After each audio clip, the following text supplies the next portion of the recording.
Chapter 2. 16 years later. 16 years had gone by. There are crushed hearts that will not break, and the king's plight was such. His life was now empty. Life had lost all meaning, but that did not in any way affect his rule. He was an ideal king. The people were happy under his rule. His only pleasure, as of yore, was hunting.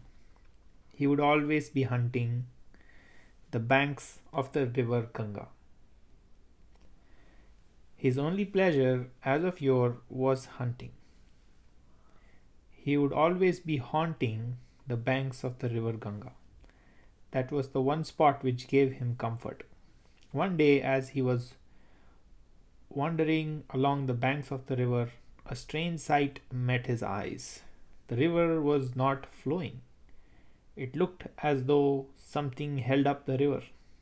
Full of curiosity, he walked along the banks to see what was happening. He saw a network of arrows. The arrows had been so well knit that not a drop of water could pass through. Shantanu stood rooted to the spot, amazed at the sudden check imposed on the river. He realized that he was not alone. Ganga, his beloved Ganga, was standing beside him with a sweet, serene smile. The king was overwhelmed. He looked at her with eyes full of tears. He said, "Ganga, so you have taken pity on me. All these years I have been lonely, so lonely.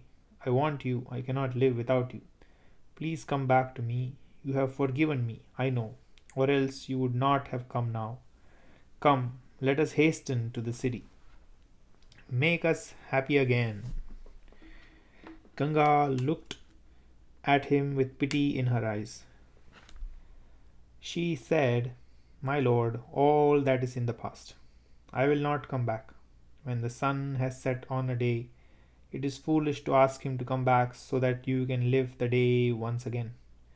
The sun will come back, but only to usher in another day. No one can go back. Not even for a moment. But that is all besides the point. Let me tell you why I have come. Do you see the river being held up?" "Yes," said the king. "That was a sight which held me spellbound when you came. Tell me, Ganga, who is it who's holding you in check? You, whom all the wealth of my love could not hold back." Even as they were talking, there was a sudden deafening noise. It was the roar of the river, whose course had become unchecked now. From the distance there rushed up to them a boy, a beautiful youth, whose noble face was shining with great excitement. He hugged Ganga with his arms and said, "Mother, mother, I held up the river. Again I was able to do it." Ganga looked at the king. He was a picture of amazement. "Your son," he said. "Then surely he must be. He must be." "Yes, my lord," said Ganga. "Your guess is right. He is our son." She turned to the young man and said, "Devavrata, this is your father. Salute him." Shantanu lifted up the prostrate from Shantanu lifted up the prostrate form of his son and embraced him. Ganga said, "This is the reason for my coming. I have brought your son to you. Take him with you to comfort you. He is well versed in all the arts that Kshatriya should know. Vasishta has been his guru. From him he has learned the Vedas and the Vedangas. From Brihaspati he has the divine guru as Brihaspati. He has learned political science. At my bequest, Bhargava, the enemy of Kshatriya, has taught him archery. My son is now proficient in all arts. I have fitted him to be worthy heir of the throne of Pauravas. I give this hero to you. Take him to the home of the heroes." Ganga vanished. The king turned homewards, even as he did 16 years ago, but today he was not alone. His son, this son, born of Ganga, was there besides him. Shantanu was proud of his handsome young man who stood fair to be the only obsession of the king who had been lonely so long. Together, father and son galloped towards Hastinapura. Chapter 3. The Fisherman's Daughter.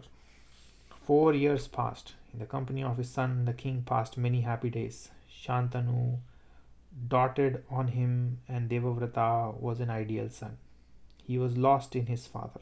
It seemed as though he wanted to make up to his father all his years of loneliness. They were inseparable. The king crowned Devavrata as Yuvaraja. The people were delirious with joy. Fate all the while was playing a waiting game. The sight of unsullied happiness is too much for her. She always manages to add the bitter drop to the cup of joy. One day the king had gone out hunting. He was alone. As he was going alone, a strange perfume assailed his senses. It was a perfume he had never known before. It overpowered him with its sweetness. Piqued by strange perfume, the king followed it. He wanted to trace it to its source. He went on and on. At the end of the quest, he saw that the source was a woman. He had reached the banks of river Yamuna. There on the banks of the river, he saw a beautiful woman. She was in the act of tying up the boat. Her form was faultless. She was perfect. No other word could describe the beauty of her limbs, her face, her eyes. The eyes were downcast now with shyness, as though she could not bear the intensity of the king's gaze. Her form was ill concealed by the garb of fisher girl. Shantanu looked at her. He wanted her. He went near her and said, "Who are you? What are you doing here?" She spoke in soft voice. "I am a fisher girl. My father is the king of the fishermen. It is my duty to ply the boat between the two banks of the Yamuna river." The king went straight to the father of the girl and said, "I am Shantanu, the monarch of the race of the moon. I come from the city of Hastina. While I was hunting in the forest, a strange perfume teased me. I followed it to the banks of the Yamuna. There I saw a beautiful woman. She tells me that she is your daughter. I want her for my wife." The king of the fishermen was profuse in his words of supplication. He said, "You are right, my lord. The perfume is part of my daughter, and it led you to her. In this entire world there is no other person more fit to have my daughter than your noble self. To be the queen of the Pauravas monarch is the greatest honor that can befell a poor fisher girl. I am quite willing to give my daughter to you, but my lord, there is a condition. If you are willing to grant that, my daughter is yours." The king was impatient. He said, "If it is possible to grant it, I will certainly grant you all your conditions as you call it." The fisherman said, "It has been said that the son of my daughter will be the heir of the throne of the king. If you promise to make the son born of her the king of Hastina after you, I'll give her to you willingly." The king was speechless. He was thinking of Ganga, of the day when she brought Devavrata to him, saying, "I present this hero to you. Take him to the home of the heroes." The face of his beloved son came to his mind's eye, the son whom he had crowned as the Yuvaraja. He thought of the bond of love that bound him to Devavrata. Without a word, Shantanu returned to his chariot. With a heart full of pain and a longing for the unattainable, the king returned to the city. Chapter 4. The Vow of Celibacy. Devavrata found his father suddenly different. Gone were the happy days of perfect companionship. This new father would not talk to him even as he was wont to. The prince tried his best to make him disclose to him the cause of his despondency, but his attempts were fruitless. The king lost interest in everything, even in his favorite pastime, hunting. At long last, the king spoke to Devavrata one day. He said, "In this great house of the Kaurus, you are the only son. You are to me more than 100 sons put together. Nor am I keen on marrying again. but I am worried about the fact that you are an only son. It is like having one eye. God has granted you a long life, I know it, but my mind is clouded. The wise say that having an only son is like having no son at all. You are a great warrior. If anything should happen to you in one of the wars, the great lineage of the Kurus would be without an heir. It will be destroyed. This has been the worry which is working havoc in my mind. The prince stood silent for a moment, then he walked away without speaking a word. Devavrata went at once to the charioteer of the king. His intelligence had penetrated to the screen of the words that his father had created. He accosted the charioteer in a direct manner, and he asked, "You are my father's friend and confidant. Tell me, who is this woman who has captured my father's heart? Tell me at once, so that I can do the needful and make him happy." After much hesitation, the charioteer said, "My lord, the king may not approve of my telling you. The woman is a daughter of fishermen. She has angst your father's heart." The king asked her father for the hand of his daughter. He refused to grant the king his wish unless he ascended to his condition that the son born of his daughter should be installed as the king on the throne of the Pauravas. Your father thought of you not being able to do the unthinkable. The king returned to Hastinapura.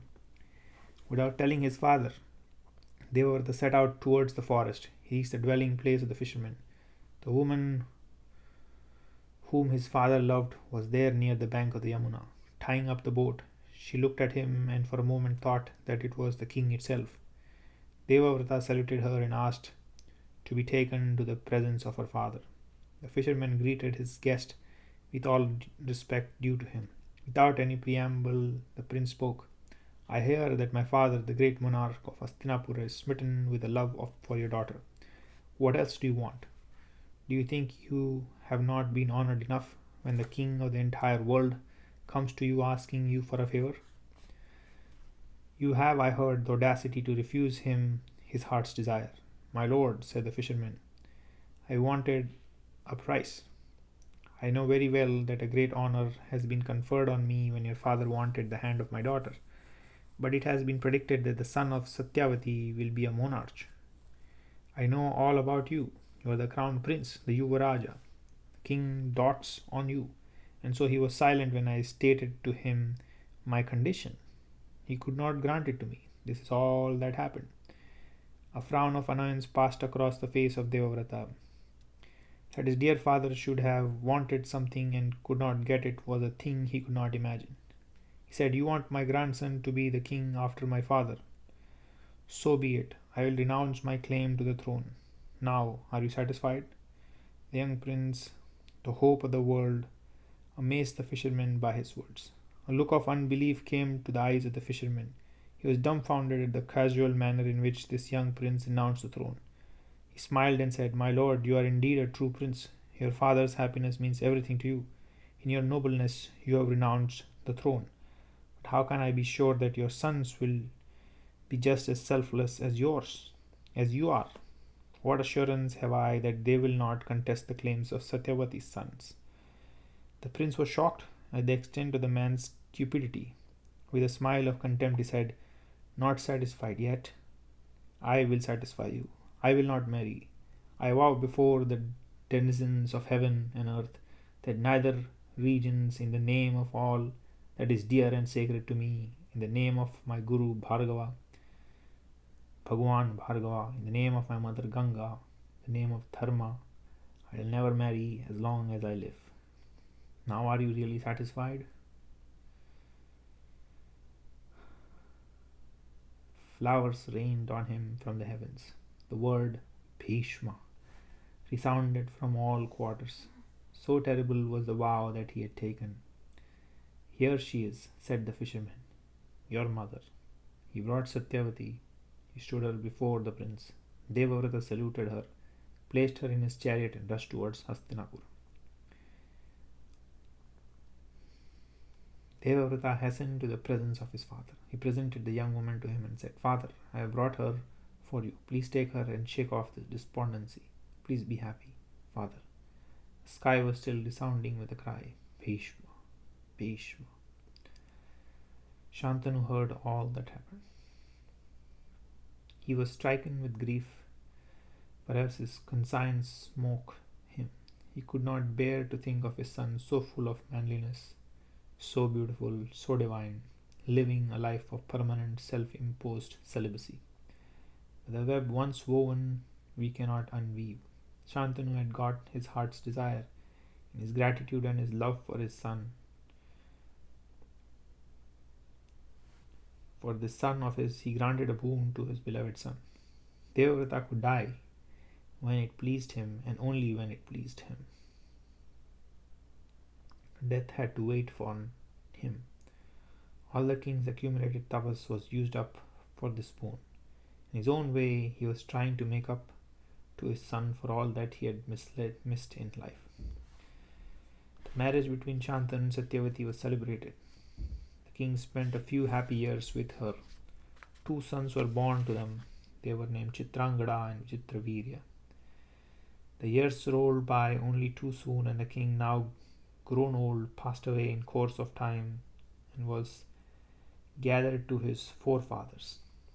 It was now evident that Devavrata, better known as Bhishma, had to bear the burden of the kingdom. Prince Chitrangada was too young to be entrusted with the kingdom. Bhishma installed him as the Yuvaraja and acted as a regent for him. Bhishma spent several uneventful years thus. Nothing remarkable happened. All on a sudden, tragedy struck like a thunderbolt. There was a Gandharva king called Chitrangada. He did not relish the idea of a mortal having his name. He challenged the human Chitrangada to fight him and prove himself to be worthy of his name. On the field of Kurukshetra, there was fought a battle between the 2 Chitrangadas. Shantanu's son was vanquished and killed. Bhishma was stricken with grief. He performed the coronation of the younger son of Satyavati. Again, the regency fell on the shoulders of Bhishma. He ruled the kingdom in the name of his brother. The people were happy. Everyone was happy in Hastinapura under the rule of their uncrowned king, Bhishma.